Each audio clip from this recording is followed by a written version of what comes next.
অনেকে ফতোয়া দিয়েছে মায়েরা নাকি কালো সায়া পরতে পারবে না। আমি বলবো এটা মিথ্যা কথা মা। অনেকে বললো কালো জামা পরতে পারবে না, আমি বলবো না মা এটা মিথ্যা কথা। আমি জিজ্ঞাসা করলাম ও আমার চাচিমাকে তোমার ফতোয়া দিয়েছে? বললো আমাদের মতো একটা বুড়িমা ফতোয়া দিয়েছে আল্লাহর কাবার গেলাপ কালো, কোরআনের অক্ষর কালো, ওই জন্য কালো সায়া পরা যাবে না। আমি বলবো মা সায়া তো আজ থেকে 70-150 বছর 100 বছর আগে হয়তো পৃথিবীর জমিনে সায়া ছিল না। আমি আপনাকে বলছি এ মশলাগুলো মিথ্যা বানোয়াট, এমন কোন মশলা হাদিসে নেই।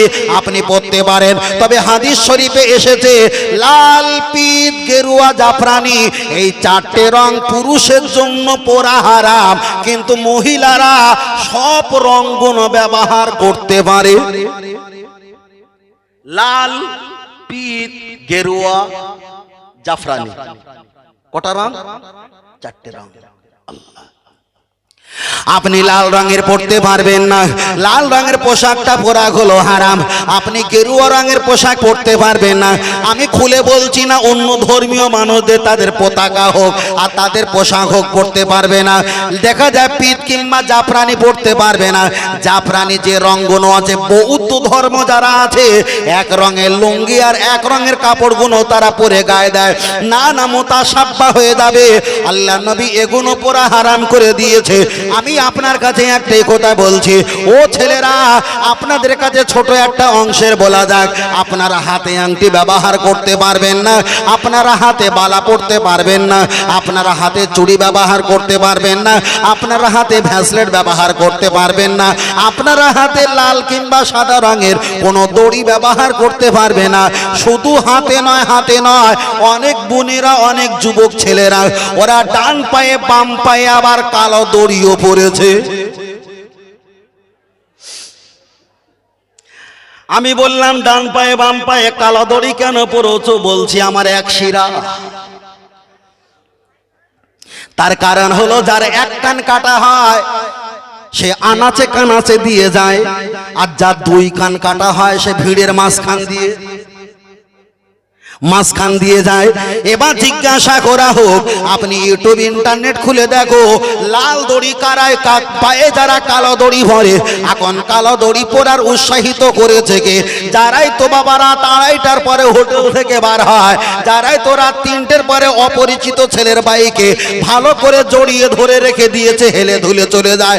যার জন্মের বাপের কোনো ঠিক ঠিকানা নেই, ওদের পায়জামা ইজের গুলো একটু টেনে দেখো, হয় ডান পায়ে না বাম পায়ে কালো দড়ি ওরা পরেছে। আপনি যদি তাদের দেখা দেখি কালো দড়ি পরো, তাহলে ওই জাত আর এই জাত পার্থক্য আছে বলে মনে হয়?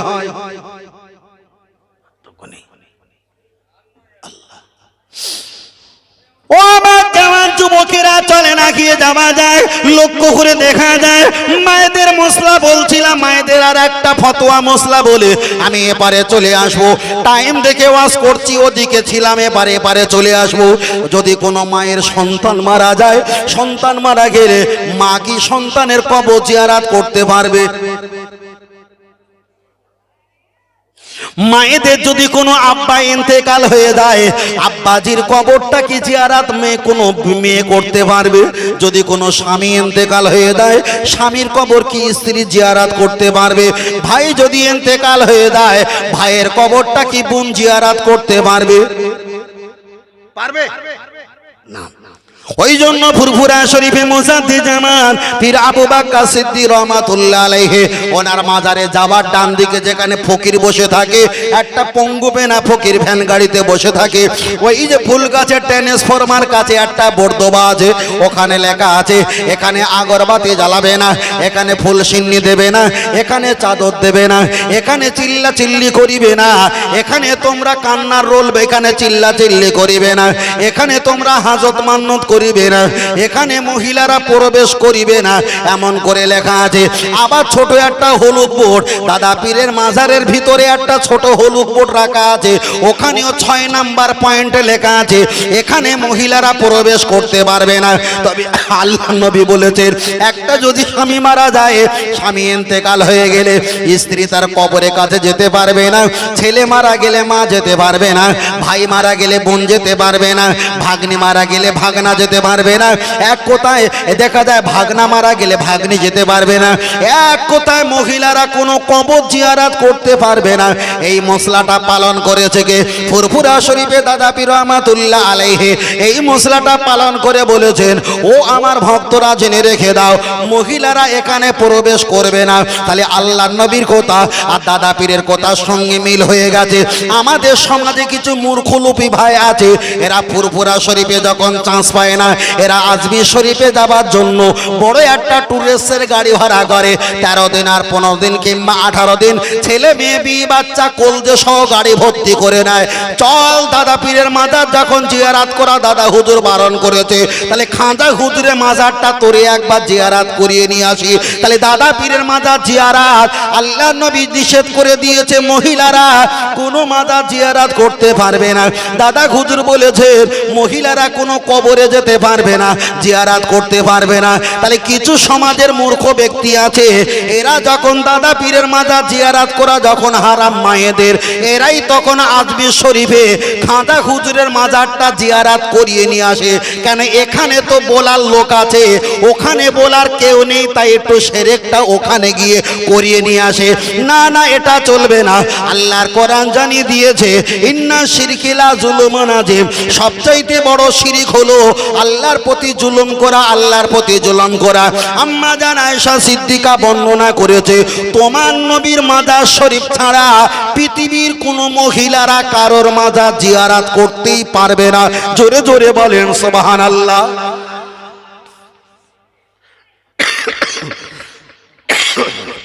তাহলে দাদা পীর রহমাতুল্লাহ আলাইহি যে সিস্টেম, আমার নবীর সিস্টেম, কথা ঠিক না বেঠিক? আমরা শরিয়াতের বেখালাপ কিছু করিনি। কেউ যদি দূর থেকে বলে, তার বলা সে বলেছে ভাই। আর অন্য অন্য আলেমরা আমাদের এগেনস্টে বলার সুযোগ পায় কি করে জানেন? চঞ্চল্য বোধ করছেন না তো? তাহলে একটুখানি বলি, অন্য কোনো আলেম আমার এগেনস্টে ধরো বলবে, ও কামরায় বসে বসে 10 মিনিট আমার বক্তব্য শুনে, ভালো করে বোঝেন কিরাম পয়েন্ট, 10 মিনিট আমার বক্তব্য শুনে ও টোটাল ভাতের ভিতরে একটা চাল ভাত টিপে ধরে ফেলবে যে এ মালের ভিতরে ভাঁড়ে কিছু আছে না নেই। যেই 10 মিনিট 5 মিনিট বক্তব্য শুনেও বুঝে নেবে যে এর ভিতরে কিচ্ছু নেই, তখন উঠে তার এগেনস্টে বক্তব্য দেওয়া শুরু করবে অন্য জাতের কোম্পানির আলেম। কথা বুঝতে পেরেছেন? যদি বলেন হুজুর এরকম কি হচ্ছে, এটা হচ্ছে শুধু আমরা বলিনি বলে। ছাপোস একটা কথা বলবো, কিছু মনে করবেন না তো? করবেন না তো? করবেন না। জিবরিল আমিন আলাইহিস সালাম, আল্লাহ রূহ পরিবর্তন করে না চেহারা পরিবর্তন করে? কে চেহারা বলেছে বাবু? ঠিক বলেছে, চেহারা পরিবর্তন করে। কখনো মানুষের সুরত নেয়, কখনো ফারেস্তার যে সুরত সেই সুরতটা নেয়, কখনো সাহাবাদের সুরত নিয়েছিল। কিন্তু রূহ পরিবর্তন হয় হয় না। তাহলে এই কথা যিনি বলবে, কোনো একটা বক্তা ধরে নেবে যে এই হুজুর জীবনে মাদ্রাসা লেখাপড়া করেনি, যেটা 1 ঘন্টা আগে পূর্বে হচ্ছিল। রূহ পরিবর্তন হয় না, হয় সুরত পরিবর্তন। আর আমরা অনেকে বলি দাইহা কালবি, দাইহা কালবি কোনো হাদিসে নেই, আছে দাইহাতুল কালবি। কথা বুঝতে পেরেছেন? এইগুলো অন্য কোনো আলেম যখন শুনবে তখন ধরে নেবে দোষটা কিন্তু আমাদের, দোষটা তাদের নয়। ফলস পায় তারা। কেন? কাঁটা ফাঁক পেলে তো টিউতে ঢুকাবে, আমি সে ফলস দেবো কেন? সমস্যা এটা। আল্লাহ অনেক অনেক অনেক বললে খারাপ লাগবে, আমি বলছি না। ও তার পরিপ্রেক্ষিতে একটুখানি শুনলাম, একটুখানি বললাম। চলেন আমি আপনাকে বোঝাতে চেয়েছি, লক্ষ্য করে দেখা যায় তাহলে মায়েরা কোনো মাজার জিয়ারত করতে পারবে না। এবার আমি আপনার কাছে একটাই কথা বলবো, আমি এবার মায়েদের কথা বলছি, তারপরে এবার চলে আসবো এবারে কবর পর্যন্ত যাব। আমার কানে কানে বলেছিল কবর জিয়ারতের মশলাটা বলতে হবে, ওই মশলাটা বলবো আর মায়েদের ব্যাপারে বলবো। আপনাদের এলাকায় কোনো ব্যক্তি যদি ইন্তেকাল হয়ে যায়, ইন্তেকাল হয়ে গেলে ওই মেয়েটার কিংবা চাচিমার মুখ আপনারা দেখান না দেখানো হয় তো? মাশাআল্লাহ মাশাআল্লাহ দেখানো হয়। এই ওখানে কি তাবারক দিচ্ছ নাকি? তাবারক দিচ্ছে তো কাট তাবারকের কাট।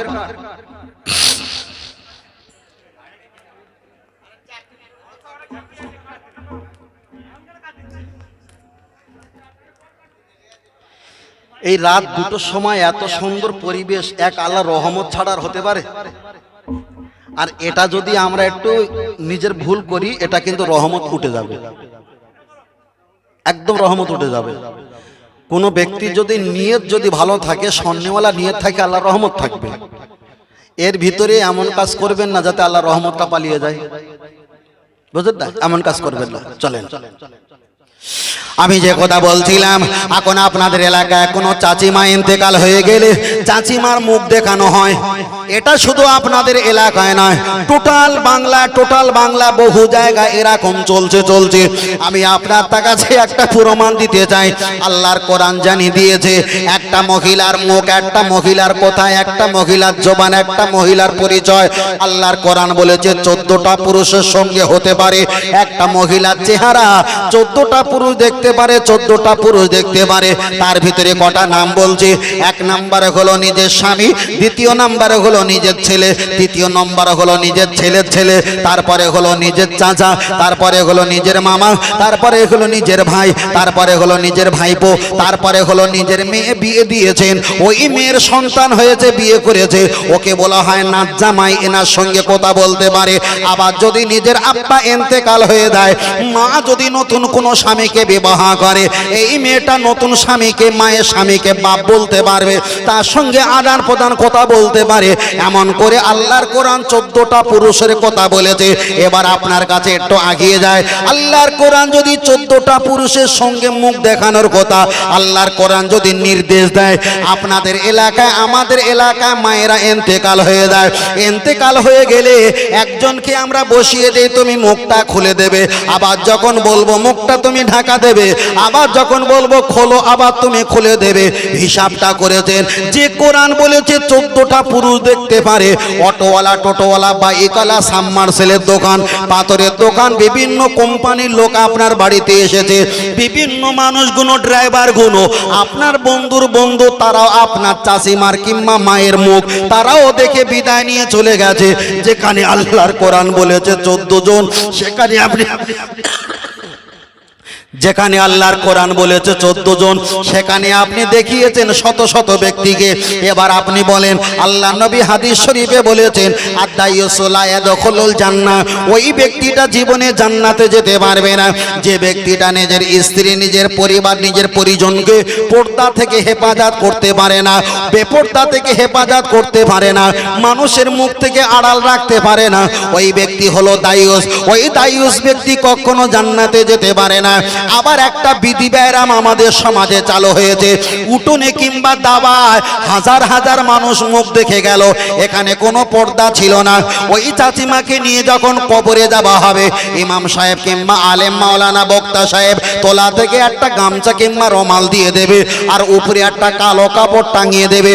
একজন বলবে কালো কাপড়টা ভালো করে ধরো, আর একজন বলল ভালো করে খেলিয়ে দাও, লাশ যেন দেখা না যায়। ওরে মূর্খের দল, তুমি কি জানো না আল্লাহর কোরআন বলেছে 14 জনের সঙ্গে ওই মহিলাটা মুখ দেখাতে পারে, কথা বলতে পারে। তাহলে একটা মানুষ যখন ইন্তেকাল হয়ে গিয়েছিল, তোমার উঠানে, তোমার দাওয়ায়, তোমার উঠোনে কিংবা রাস্তার কোনায় শত শত মানুষকে দেখিয়েছো, তখন কোনো কালো কাপড়ের ব্যবস্থা ছিল না।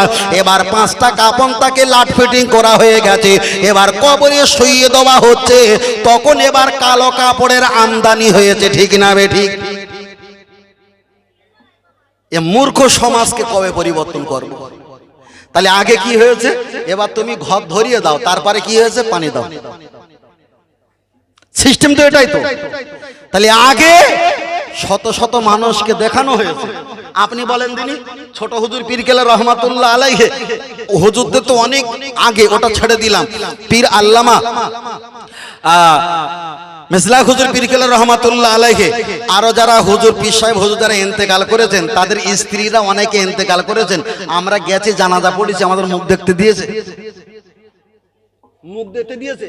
তাদের বাড়ির রক্তের কানেকশন, পরিবার পরিজন যারা ছিল আত্মীয়, তারাই দেখে তাদেরকে নিয়ে তারা কবরস্থ দাফন কাফন করেছে। কিন্তু যত পীর সাহেব হুজুর ছিল, তাদের মুখ লক্ষ লক্ষ মানুষ মুরিদ ভক্ত দেখেছে, ঠিক না বেঠিক? কিন্তু কোন পীর আম্মাজানের মুখ কোন মুরিদকে দেখানো হয়নি। যদি দেখে থাকে সীমিত কিছু, সীমিত যারা খাস ব্যক্তি ছিল, যারা খলিফা কিংবা সঙ্গে যারা থাকে তারা ব্যতীত, আর অন্য কোন ব্যক্তির দেখার সুযোগ হয় নি। তাহলে আপনার স্ত্রী মুখ, যে চাচিমা ইমামকে দেখে মুখ ঢাকা দেয়, যে চাচিমা হুজুরকে দেখে মুখ ঢাকা দেয়, যে চাচিমা বড় শিক্ষককে দেখে মুখ ঢাকা দেয়, যে চাচিমা নিজের ভাসুরকে দেখে মুখ ঢাকা দেয়, আর সেই চাচিমা ইন্তেকাল হয়ে যাওয়ার পর একদম জোত মেরে সারা রাজ্যের লোক চলে এসে তাদেরকে মুখ দেখানো যাবে, এটা শরীয়তে হারাম, এটা চলবে না, চলবে না। আমি এটা বললে হয়তো কষ্ট হবে পালন করতে, কিন্তু সমাজে এটা তৈরি করতে হবে, প্রতিষ্ঠিত করতে হবে, না হলে স্বামীগুণ দায়ী সয়েরা জাহান্নামে যাবে। আল্লাহ দরুদ শরীফ পড়ি, আল্লাহুম্মা, খুব জোরে।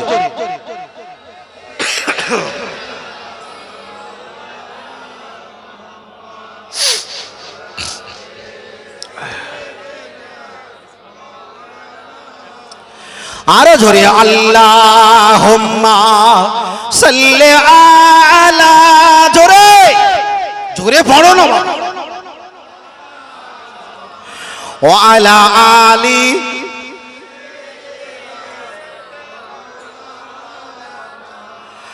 মা আমিনার ঘরে যাব, সেইখানে আখিরি নবীকে পাবো, মনের কথা সব বলিব, সে যে মুহাম্মদ ইয়া রাসূলুল্লাহ।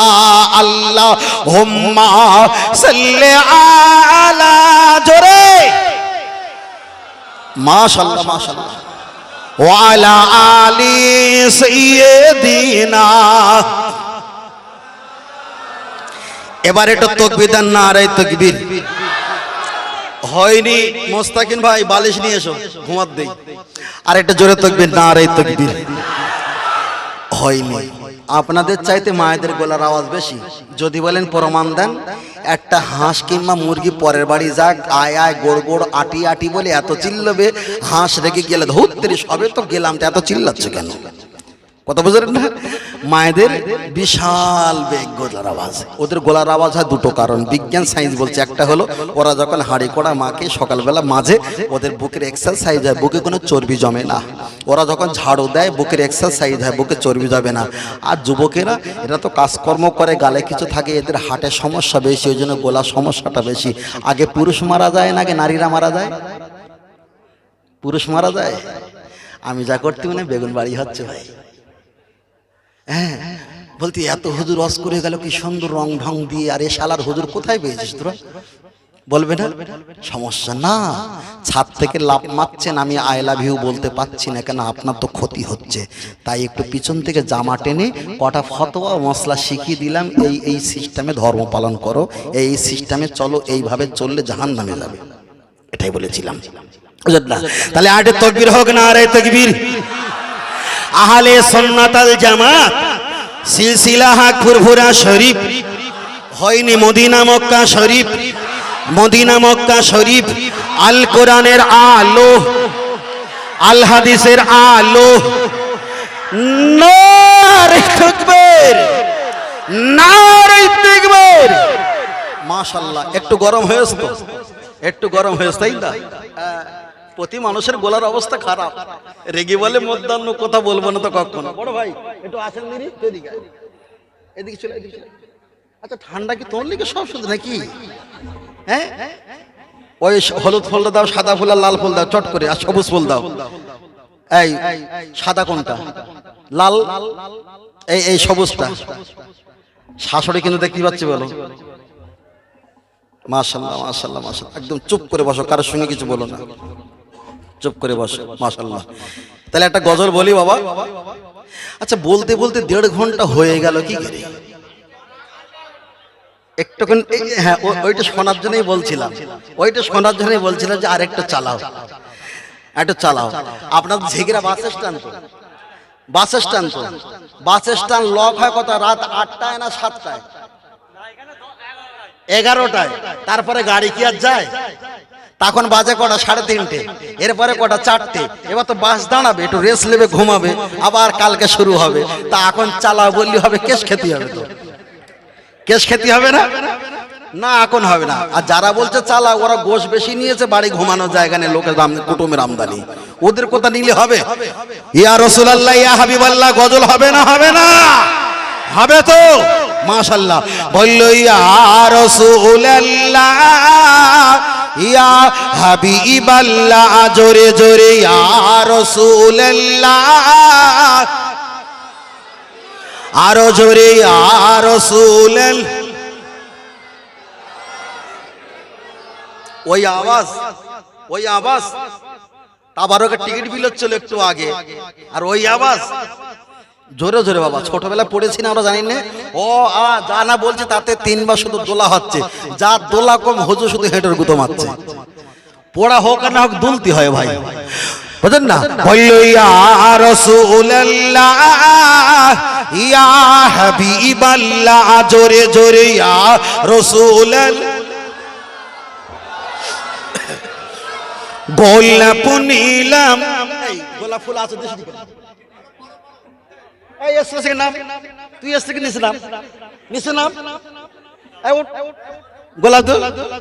পাগল কোথাকারে, সাদা ফুলটা দাও। হ্যাঁ দাও, হ্যাঁ দাও, যা মাল আছে সব দাও। ওরে আমি বলিছি, আর ও নিচ থেকে দিয়েছে, মাথার উপরে রয়েছে। দাও এদিকে দাও। হ্যাঁ তুই পাশে বস, তুই যে খুব ভালো, তাও না ওর পাশে বসেছিস কেন? আল্লাহ আল্লাহ ভাইকে কবুল করেন, বলেন আমিন। তাই তো ভুলে গিয়েছিলাম না, আরেকটা ফের থেকে বলি, ভাই ওই গোলা খেলা জানেন? বাতা খেলা হতো না, বাতা খেলা না কি বলে? ওই গর্তে পা রাখতো, সবাই লম্বা হয়ে চলবে। গর্ত যদি পা উঠে যায়, এক জায়গায় হাত দিলে সব মোড়া হয়ে যাবে, ঠিক না বেঠিক? তা আমরা যে গর্ত ছিলাম, সে গর্ত থেকে কবে আমরা পালিয়েছি, আবার নতুন করে গর্তে আসি আমরা। মাশাআল্লাহ।